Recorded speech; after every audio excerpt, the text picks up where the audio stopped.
রিক্সা নিয়ে আসছে। তো আমাদের আসলে নিজেদেরকে চেঞ্জ করতে হবে, তাহলে আসলে হয়তো বা পুলিশ বাহিনীও পরিবর্তন হবে। যে পুলিশ অনেক অ্যাক্টিভ ছিল, যদিও আপনার হাত দিয়ে বাম হাত দিয়ে আসলে ট্রাফিক পুলিশরা বিশেষ করে ট্রাক ড্রাইভার থেকে বা পিক আপের ড্রাইভার থেকে টাকা পয়সা নিত। তো এখন হয়তো বা আসলে ওই টাকা পয়সা পাচ্ছে না, যে কারণে আমি বলবো যে আসলে এই কারণে হয়তো বা ওইরকমভাবে তারা অ্যাক্টিভ না, কাজ করতেছে না। তো এই অ্যাক্টিভ না, কাজ করতেছে না, এটা তো আসলে জনগণের সমস্যা না, এটা আসলে ওই সরকারটা আসলে এরকমভাবে একটা আপনার সমস্যা ক্রিয়েট করে গেছে, বা মানুষের যেটা খারাপভাবে যদি বলে যে জিহ্বা অনেক বড় করে ফেলছে, ব্যাপারটা এরকম। আমি একটা জিনিস আসলে হতাশা যেরকম আমাদের মধ্যে কাজ করে আর কি, যে হতাশ আমরা আসলে আমাদের কেরিয়ার নিয়ে বা ফ্যামিলি পরিচালনা করতে হলে অনেক টাকা পয়সা দরকার হয়, বা ওইরকম আশানুরূপ টাকা পয়সা ইনকাম করতে পারতেছি না, যেই হতাশাগ্রস্তটা আসলে আমরা সাধারণ পাবলিক সবসময় থাকে। তো আমার মনে হয় যে বর্তমান পুলিশের মধ্যে এই হতাশাটা কাজ করতেছে। কেন কাজ করতেছে? কারণ তারা মানে মাঝে মধ্যেই ফেসবুকের মধ্যে বা ইউটিউব বলেন বা যেই সোশ্যাল সাইটগুলো আছে ওগুলোতে দেখা যায় যে একটা সাব ইন্সপেক্টরের মেয়ের আইফোন, গাড়ি, মানে খুব লাক্সারিয়াস লাইফ লিড করে। তো একটা এসআই বা সাব ইন্সপেক্টরের তো আসলে আহামরি স্যালারি না যে সে আইফোন বা গাড়ি বা তার মেয়েকে আসলে এরকম ভাবে রাখতে পারে, কারণ এত টাকা পয়সা তো নাই। তো সেই ক্ষেত্রে তো তারা আসলে অনেক ধরনের টাকা পয়সা আসলে ইনকাম করতে পারতো, তো লাক্সারিয়াস লাইফ লিড করতে পারতো, বা তাদের জীবনের মান বা চাহিদা আসলে এরকম উচ্চ পর্যায়ে চলে গেছে বর্তমানে, যেহেতু আসলে কোনো দুর্নীতি করার কোনো অবকাশ নাই বা দুর্নীতি করতে পারতেছে না। আমার মনে হয় এই কারণে তারা আসলে ওইরকমভাবে অ্যাক্টিভলি তারা ডিউটি পালন করতেছে না। কারণ কিছুদিন আগে, দুই একদিন আগে রেলগেটের মধ্যে খিলগাঁও বা শাহজাহানপুর যে ফ্লাইওভার আছে, এই ফ্লাইওভারের এখানে আপনার মানে শুনছিলাম যে প্রায় 1 থেকে 2 ঘন্টার মতো জ্যামে আটকায় গেছিলাম, হচ্ছে 11:30 12টার মধ্যে।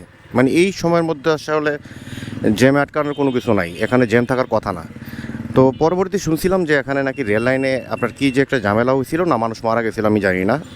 তো যে কারণে আসলে মানে এত বড় ধরনের ট্রাফিক জ্যামে আটকায় গেছিলাম, মানে আপনার 100 হাতের মধ্যে 2 ঘন্টা আমার কেটে গেছে রাতের বেলায় সাধারণত ঢাকার মধ্যে আপনার কোনো জ্যাম জট থাকে না।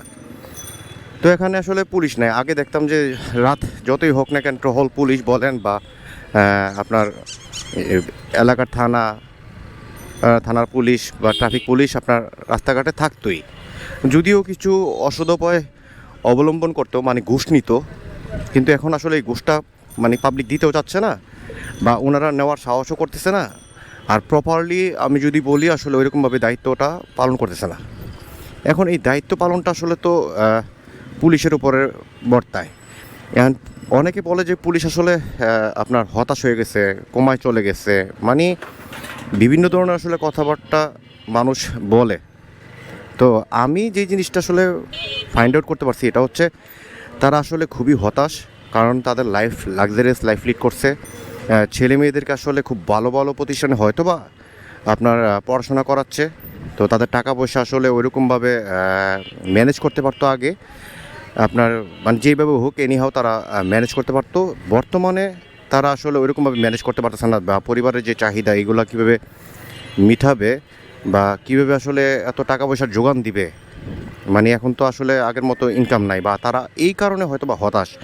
তো মাঝে মধ্যে ফেসবুকে অনেক মানুষ বা আমার মতো আপনার মতো অনেকে আসলে একটা মিমিস তৈরি করে ফেলে, যে পুলিশের একটা ছবি দিয়ে বলতেছে তারা আড্ডা দিচ্ছে, কিন্তু রাস্তায় ট্রাফিক জ্যাম লেগে থাকে।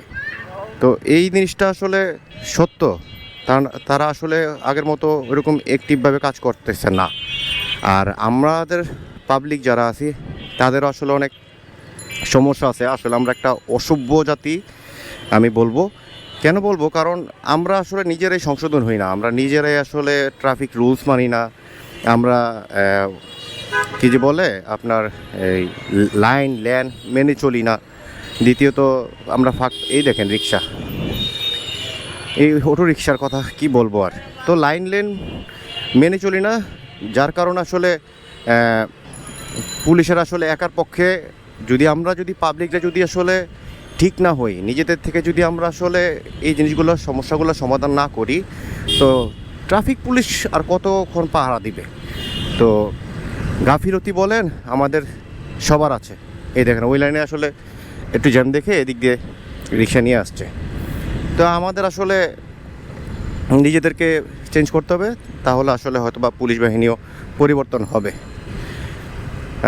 আর কি বলবো, এই যে রাস্তায় দিয়ে আসলে আপনার এই যে অটো রিক্সাগুলো, এইগুলো এখন আপনার শুধু হাইওয়েতে না, হাতির ঝিলে যেই জায়গাগুলোতে আসলে রেস্ট্রিক্টেড করে দেওয়া হয়েছিল, এই রাস্তাগুলো দিয়ে আসলে এখন আপনার এই রিক্সা চলাচল করে।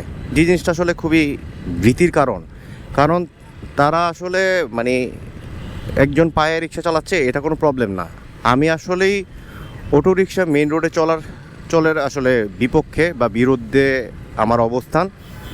এই যে দেখেন এই যে অটো রিক্সাগুলো, আমি গতদিন হসপিটালে গেছিলাম, আমি দেখছিলাম যে আসলে তারা মানে কীভাবে, এই দেখেন একটা অটো রিক্সা মানে এদিক দিয়ে একটু জ্যাম, এদিক দিয়ে চলে গেছে। আপনারা চিন্তা করে দেখেন যে রিক্সাগুলো আসলে কতটা মানে খারাপ হইতে পারে, তাদের চালচলন আসলে কতটা খারাপ। তারপরে দেখেন এখনও পুলিশ এখন মামলা দেয় না, তারপরেও মানুষ আপনার হেলমেট পরে না, কোনো কিছু করে না। এইগুলো হচ্ছে সুযোগ সন্ধানী ভাই।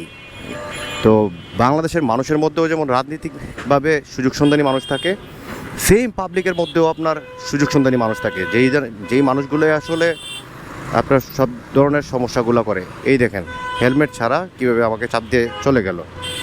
তো এইসব মানুষের কথা বলে লাভ নাই। তো সবার আগে আসলে মানুষ নিজেকে যদি পরিবর্তন না করে, মনস্তান্ত্রিকভাবে মন থেকে যদি পরিবর্তন হতে না চায়, আপনি যতই আইন প্রয়োগ করেন, বল প্রয়োগ করেন, আসলে কোনো কিছু হবে না। মানুষ এটা আসলে ওরকমভাবে গ্রহণ করে না। তো দেশের মধ্যে এমনি তো অনেক চক্রান্ত করতেছে, আর চক্রান্তর প্রধান নায়ক তো হচ্ছে আপনার কি বলবো আর, ভারত। তো সবাই দোয়া করবেন, আমার জন্য দোয়া করবেন যে দেশটা একটু শান্তি ফিরে আসুক। আর আমার চ্যানেলটাকে একটু সাবস্ক্রাইব করে দিবেন আর শেয়ার করে দিবেন। সবাই ভালো থাকবেন। আসসালামু আলাইকুম।